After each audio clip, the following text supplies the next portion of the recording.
Hello बच्चों। तो मैं अभी लास्ट टॉपिक लीनियर शिफ्ट पढ़ाया था और उसी पे बेस्ड मैं न्यूमेरिकल लाया हूँ, बड़े सिंपल से दो।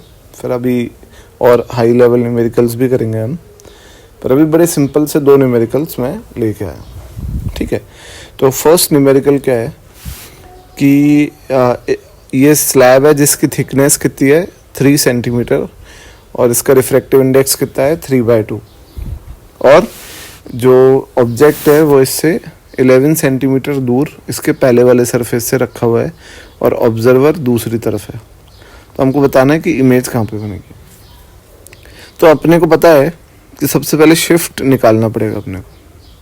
ठीक है, तो शिफ्ट का फॉर्मूला क्या होता है याद करो। शिफ्ट होता है T/1 - 1/μ, याद है। तो डेल आ गया, टी कितना है 3, 1 - 1/म्यू क्या होता है। म्यू होता है इस स्लैब का रिफ्रैक्टिव इंडेक्स अपॉन इसके सराउंडिंग का। स्लैब का कितना है 3/2 और सराउंडिंग का कितना है 1, तो हो जाएगा 3/2। यानी इसको जब आप सॉल्व करोगे तो ये आपका आ जाएगा डेल बराबर 1 सेंटीमीटर, यानी 1 सेंटीमीटर का शिफ्ट होगा। और ये शिफ्ट हमेशा इंसिडेंट रे की डायरेक्शन में होता है। अब आप मुझे बताओ कि इंसिडेंट रे कहाँ से कहाँ जा रही है। तो आपको दिख रहा होगा साफ कि इंसिडेंट रे ऑब्जेक्ट से निकल के स्लैब की तरफ जब जाएंगी तो ये जा रही है लेफ्ट टू राइट। तो ये शिफ्ट भी हमें कहाँ होगा, लेफ्ट टू राइट। यानी इमेज जो दिखेगी वो थोड़ा पास में दिखेगी, यहाँ दिखेगी। तो ये जो शिफ्ट होगा ये हो जाएगा 1 सेंटीमीटर। ठीक है, तो ये जो डिस्टेंस है इमेज की वो आ जाएगी 10 सेंटीमीटर। आ रहा होगा समझ, बड़ा सिंपल है, क्लियर है एकदम। तो ये आ गया। अब अगर ऑब्जेक्ट इसमें मूविंग हो, चल रहा हो, तो देखो आप ऑब्जेक्ट इसमें मूविंग है, स्लैब वही है तो शिफ्ट तो वही आने वाला है, कितना 1 सेंटीमीटर। स्लैब वही है ना, डायमेंशन वही है, म्यू वही है, पर ऑब्जेक्ट मूविंग है।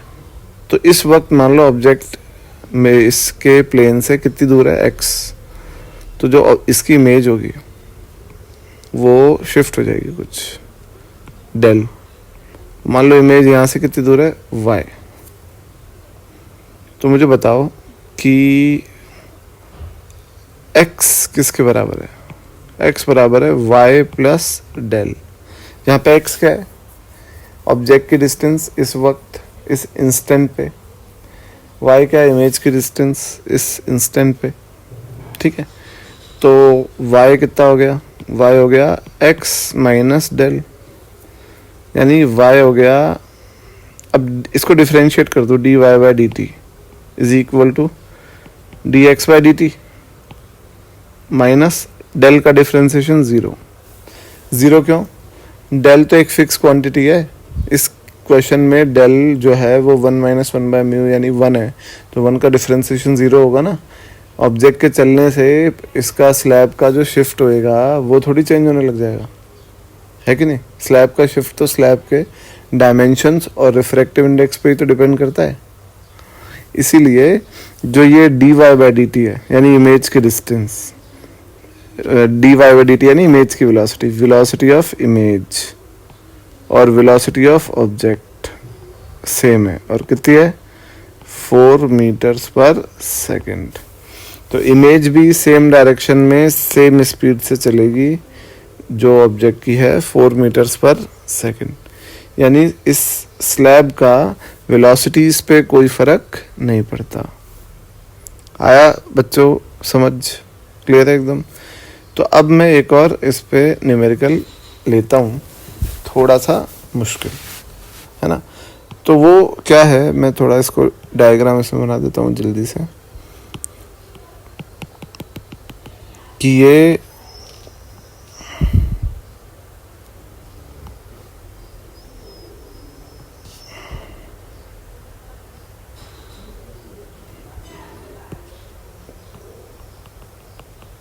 स्लैब है, टी है, 3 सेंटीमीटर, म्यू है 3/2, ठीक है। और इसमें जो है जो इंसिडेंट रे आ रही हैं वो ऐसे आ रही है,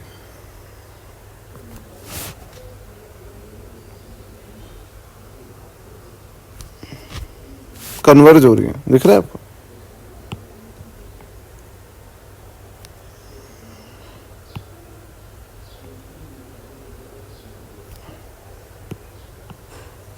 यानी ये इसके आगे नहीं मिलेंगी। अगर ये नहीं होता तो ये कहाँ मिलती है? स्लैब नहीं होता तो ये रेज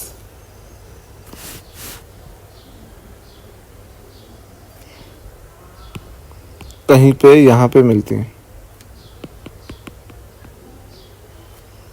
इस पॉइंट पे, समझ गए? तो अगर स्लैब नहीं होता तो ये रे यहाँ पे मिलती। इसका मतलब है कि ये जो रे हैं, ये जो ऑब्जेक्ट बना रही है, ये वर्चुअल ऑब्जेक्ट है, क्योंकि यहाँ पे मिली तो है नहीं, यहाँ पे मिलती हुई अपीयर हो रही है। तो स्लैब जब शिफ्टिंग करेगा तो शिफ्टिंग कितनी करेगा? वही T इंटू 1-1/μ। तो डेल आ गया 1 सेंटीमीटर। निकाल सकते हो आप, डायमेंशन वही है। अब ये शिफ्ट हमेशा किसके डायरेक्शन में होती है? इंसिडेंट रेस की डायरेक्शन में होती है। तो यानी इंसिडेंट रे तो अभी भी लेफ्ट टू राइट जा रही है। तो ये जो शिफ्ट होगी, यानी जो ये रेज हैं, ये असल में कहाँ पे मिलेंगी? थोड़ा आगे।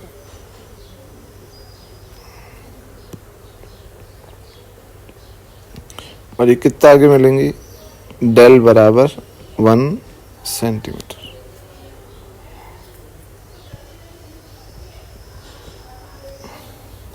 क्लियर है बात बच्चों? तो ये एक्चुअली क्या है, ये मत सोचना कि सर ये आपने यहाँ पे तो रिफ्रैक्शन किया ही नहीं, इस पॉइंट पे, है ना? आ रहा होगा दिमाग में, वो किया है मैंने, पर मैंने एक मैक्रोस्कोपिक बड़ा डायग्राम बना दिया कि यहाँ मिलेंगे दोनों रिफ्रैक्शन के बाद। आ रहा है समझ? तो ये इंपॉर्टेंट है कि शिफ्ट हमेशा इंसिडेंट रेस की डायरेक्शन में होता है। अब एक और एग्जांपल इसका अपन लेते हैं कि जैसे ये एक आपका प्लेन मिरर है, ये इनफैक्ट कॉनकेव मिरर है। मिरर अभी बना रहे हैं इसको।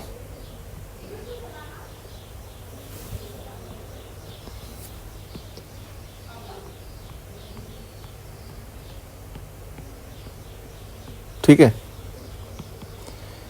ये इसकी प्रिंसिपल एक्सिस है।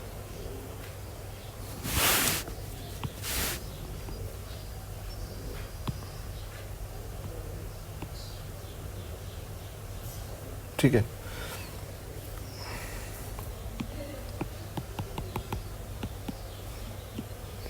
ये पोल है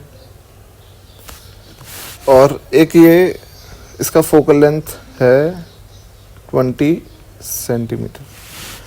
एक स्लैब रखा है इसके सामने,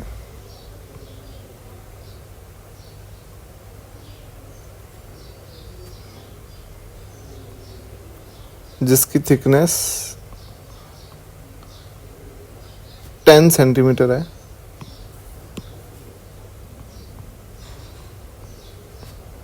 और इसका म्यू 3/2 है। ठीक है, अब एक ऑब्जेक्ट रखा है यहाँ पे, कितनी दूर? मिरर से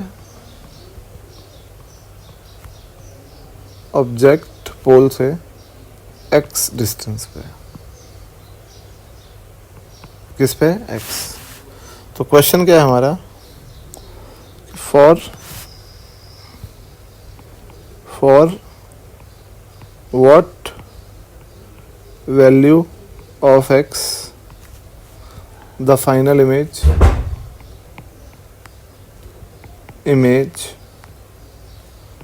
will be formed at object itself. x की किस वैल्यू के लिए फाइनल इमेज यहीं पे बन जाए. पता है कैसे क्या होगा. यहाँ पर जो फाइनल इमेज बनेगी वो पहला रिफ्रैक्शन, दूसरा रिफ्रैक्शन, फिर रिफ्लेक्शन, फिर तीसरा रिफ्रैक्शन, फिर चौथा रिफ्रैक्शन, फिर यहाँ बनेगी. तो सोचो 4 रिफ्रैक्शन और एक रिफ्लेक्शन के बाद फाइनल इमेज ऑब्जेक्ट बनेगी. तो ये आपको लग रहा होगा कि काफ़ी टफ क्वेश्चन है, पर आप मेरी बात याद करो. एक मैंने आपको पहले प्रिंसिपल ऑफ रिवर्सिबिलिटी में बताया था. मैंने ये बताया था कि अगर आपको रे को अपने पाथ पे लौटाना है तो आप मिरर से बोलोगे कि तेरा काम है कि रे को तू अपने पाथ पे लौटा. यही तो काम है मिरर का. तो मिरर बोलेगा कि मैं लौटा दूंगा, पर मेरी एक शर्त है. तो हम बोलेंगे क्या शर्त है. तो मिरर बोलेगा कि रे को आप मेरे नॉर्मल पे भेजो तो मैं लौटा दूंगा. तो हमको यही करना है यहाँ पे. यानी एक रे ऐसे आई, इससे रिफ्रैक्शन हुआ, पहले यहाँ हुआ, फिर यहाँ हुआ. दिख रहा है आपको.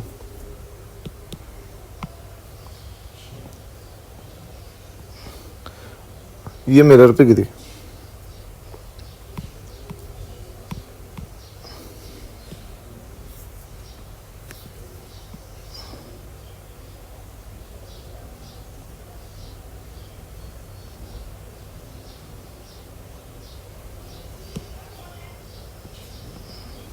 ठीक है. मिरर पे जब ये गिरी तो अगर ये मिरर पे परपेंडिकुलर गिरी तो मिरर इसको अपने पाथ पे लौटा देगा और ये लौटती हुई आके इमेज भी यहाँ पे बना देगी. समझ गए आप. तो इसमें मुद्दे की बात क्या है. इसमें मुद्दे की बात है कि अगर मिरर की आंखें होती तो मिरर को जो ऑब्जेक्ट दिखना चाहिए वो अपने सेंटर ऑफ कर्वेचर पे दिखना चाहिए. अगर मिरर को ऑब्जेक्ट सेंटर ऑफ कर्वेचर पे दिखेगा तो मिरर रे को अपने पाथ पे वापस भेज देगा. अब मिरर को जो ऑब्जेक्ट दिखेगा वो ओ थोड़ी दिखेगा, वो तो ओ डैश दिखेगा जो कि शिफ्टेड होगा डेल. और डेल कितना आएगा. डेल आएगा 10 इंटू 1 माइनस 1/3/2. तो डेल आ गया आपका इसको 10 की जगह अपन ले लेते हैं 12 सेंटीमीटर. ठीक है, थोड़ा कैलकुलेशन में इजी हो जाएगा. तो ये हो जाएगा 4 सेंटीमीटर. अरे शिफ्ट 4. यानी अगर इस कॉनकेव मिरर की आंखें होती तो इसको ऑब्जेक्ट ये नहीं दिखता, ओ डैश दिखता. ओ थोड़ी दिखता, ओ डैश दिखता. और ओ डैश अगर इसके सेंटर ऑफ कर्वेचर पे है तो ये रे को वापस भेज देगा अपने पाथ पे. यानी ओ डैश ही इसका सेंटर ऑफ कर्वेचर होना चाहिए ना. और अगर ओ डैश इसका सेंटर ऑफ कर्वेचर है तो ये जो दूरी है ये कितनी होनी चाहिए. रेडियस ऑफ कर्वेचर, और रेडियस ऑफ कर्वेचर आर कितना है 40. तो इसका मतलब क्या है कि x माइनस डेल कितना है 40. तो x कितना हो गया 40 प्लस डेल यानी 44 सेंटीमीटर. तो अगर x 44 सेंटीमीटर होगा तो जो ये आपको ऑब्जेक्ट दिख रहा है इसी पे ही फाइनल इमेज बनेगी 4 रिफ्रैक्शन और 1 रिफ्लेक्शन के बाद. क्लियर है बच्चों. तो आई होप ये एग्जांपल आपको समझ में आया अच्छे से. तो इसमें हमने यूज़ क्या किया कंसेप्ट कि अगर ऑब्जेक्ट और इमेज को एक ही जगह पे बनाना है और सिस्टम में मिरर इन्वॉल्व्ड है, तो मिरर से थोड़ी बातचीत करो। मिरर को बोलो कि तेरा काम है कि तू रे को अपने पाथ पे भेजेगा, तो मिरर शर्त रख देगा कि हाँ ठीक है मैं काम करूँगा मेरा, और मेरी शर्त यह है कि जो रे है वो मेरे नॉर्मल पे आनी चाहिए। तो हम बोल देंगे ठीक है, तेरे नॉर्मल पे भेज देंगे। अब कॉन्केव मिरर का नॉर्मल जो होता है वो कहाँ से आता है? सेंटर ऑफ कर्वेचर से आता है। तो बस, तो कॉन्केव मिरर को जो ऑब्जेक्ट दिखेगा ओ डैश, वो कहाँ पे होना चाहिए? उसके सेंटर ऑफ कर्वेचर पे। तो x माइनस डेल किसके बराबर हो गया? 40। तो x हो गया 44। बच्चा आई होप ये कंसेप्ट आपको अच्छे से समझ में आया, और ये लीनियर शिफ्ट के ऊपर बेस्ड प्रॉब्लम्स थे कुछ। ठीक है, तो मिलते हैं अपन, और मैं एक नए कंसेप्ट के साथ वापस आता हूँ। Thank you.